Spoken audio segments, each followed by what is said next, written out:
Hello and welcome back to Whiskey Wars. My name is Sean, and tonight we'll be reviewing Jim Beam Rye Pre-Prohibition style. So let's get into it.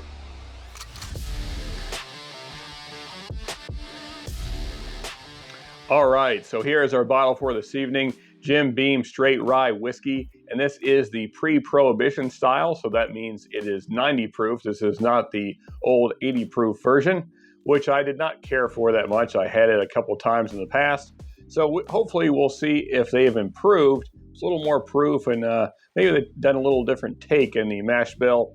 Although we do know that this is a 51% rye mash bill, so it is a barley rye. So that means the rest of it is primarily corn and barley. Of course, mainly being corn. I believe it's 45% corn and then 4% barley. But nonetheless, it is a rye, even though just a barley rye. So for those of you that do not know the history of Jim Beam, of course, Jim Beam as a company has been around for a long time in the distilling business. Started by Jake Beam, which the Beam family was actually originally named Bohm.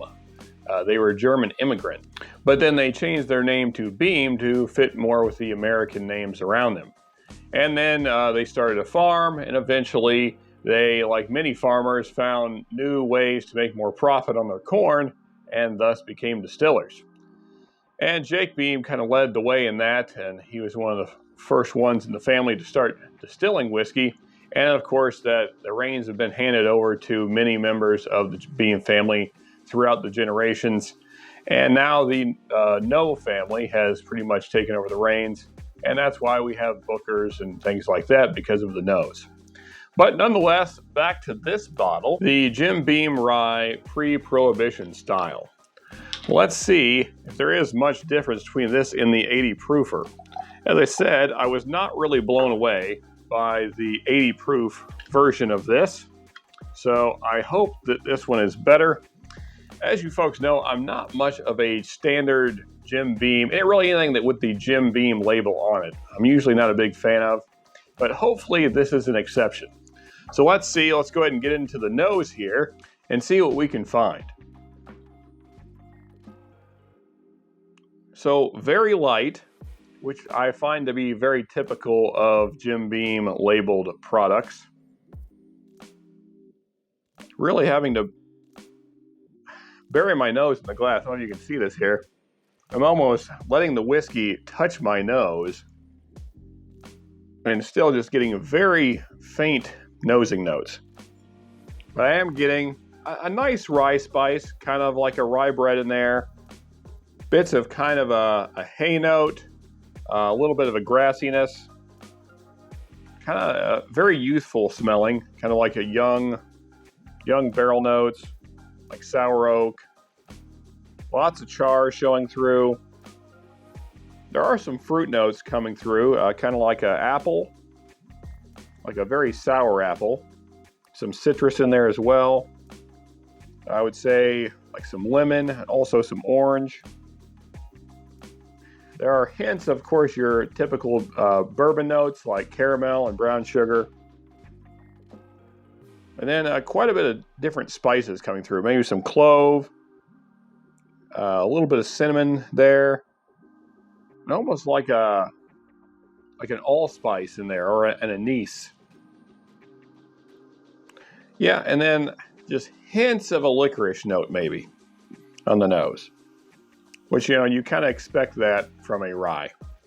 But so that's the nose, a decent nose. I would say it's kind of hard to find, but there is pretty complex once you can get the notes to start coming out. Yeah, not bad. Let's go in for our first sip. Well, I gotta say, quite a bit of heat for a 90 proofer. A lot of, not just alcohol burn, but a lot of rye present, so a lot of the rye spice showing through. Lots of cinnamon, lots of pepper. Definitely getting kind of that rye bread note, maybe just very slight hints of licorice. The fruit notes are not showing up very much. There's maybe a little bit of a light citrus there. The barrel presence is very much there, though. Lots of char, lots of kind of young, youthful barrel notes, kind of a sour oak. Kind of a little bit of that hay note there, that kind of wet hay note. All in all, the palate's very light, other than the rye spice notes. The rest of it is very light and kind of hard to pick out. There is a little bit of caramel, a little bit of brown sugar. Let's go in for one more sip here and see if we can get anything else a little more interesting. Okay, so tried to really focus on the mid palate and the finish there. And you get a lot of rye spice in the front, but then mid palate, it just kind of falls apart. There's kind of a general sweetness. There's a little bit of caramel, a little bit of brown sugar, maybe a light vanilla. There's that citrus note kind of there, but everything is lackluster. There's just not much going on. It's kind of very similar to the Jim Beam White Label, just in rye form. This does pack a little more punch, a little more oomph than the Jim Beam White Label, but it seems to suffer from those same similar problems. It's just not a lot going on in the palate. And then the finish is almost non-existent. There's just a little bit of kind of cinnamon spice on the finish, but I mean, it's gone almost immediately. Yeah, it's just not very impressive as a rye. I don't think it's going to do real well against the other ryes we've tried here recently. I can't see how it would. It's just very uninteresting and kind of boring. With all that said, I would say as far as a rating goes, can't rate this one very high. I'm going to say a 6.6, I guess. There's nothing really terrible about it. It's just kind of boring. I don't really care for mixing whiskey, but this was probably what that was made for. I doubt this was made to be drank neat. So there you go. That's pretty much what I think of it. It's just it's whatever. It's another rye, nothing special. But anyway, folks, if you have enjoyed this review, then please hit that like button. And also, folks, just remember, we do have a Patreon. So if you want to support the channel directly, if you are appreciating my reviews, then please click the link down in the description box. And as always, folks, if you want to see more reviews from me, you can click right here. If you're really enjoying the channel, you can subscribe right here. And as always, just remember, you can never have too much good whiskey.